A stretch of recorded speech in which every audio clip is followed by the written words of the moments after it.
कलाई, तब काहे कैले बारू हमसे बेवफाई।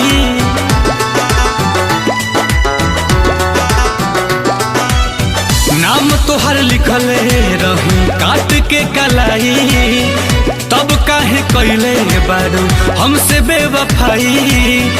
तड़पता दिलवा बेचारा हो, याद संगे नमो मिटावे जात बहानी, काट के ब्लेड से दोबारा हो। याद संगे नमो मिटावे जात बहानी, काट के ब्लेड से दोबारा हो।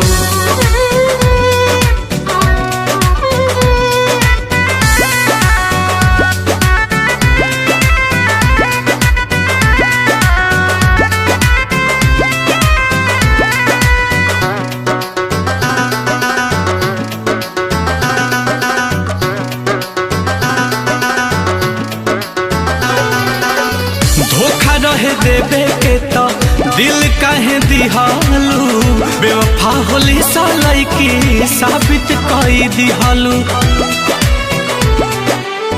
धोखा रहे देवे के तो दिल काहे दिहालू, बेवफा होली सालाई की साबित कई दिहालू।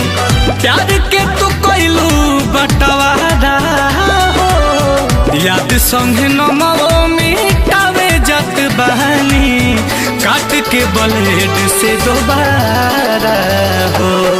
याद संगे नमो मिटावे जात बहानी, काट के ब्लेड से दोबारा हो।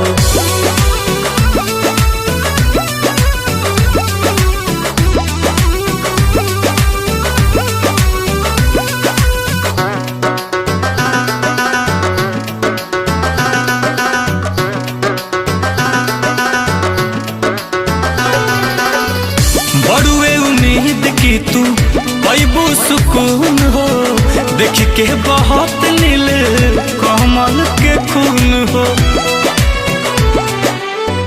बड़ुए उम्मीद तहरा मिली सुकून हो, देख के बहुत नील कमल के खून हो। आंसू भी बना कौनो चारा हो, याद संगे नमो मिटावे जात बहानी, काट के ब्लेड से दोबारा हो। याद संगे नमो मिटावे जात बहानी, काट के ब्लेड से दोबारा हो।